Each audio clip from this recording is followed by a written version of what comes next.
হযরত উবাইদা ইবনে সামেত রাদিয়াল্লাহু তাআলা আনহু বলেন, আমি রাসূলুল্লাহ সাল্লাল্লাহু আলাইহি সাল্লামকে এই ইরশাদ করিতে শুনিয়াছি যে, আল্লাহ তাআলা ৫ ওয়াক্ত নামাজ ফরজ করিয়াছেন।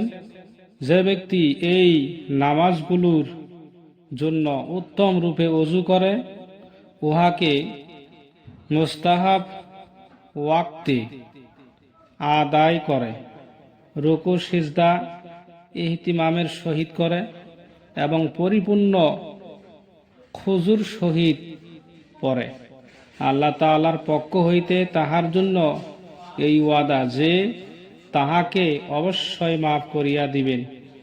আর যে ব্যক্তি এই নামাজগুলোকে সময় মতো আদায় করে না এবং খুজুর সহিত পড়ে না, তাহার মাগফিরাতের কোনো ওয়াদা নাই।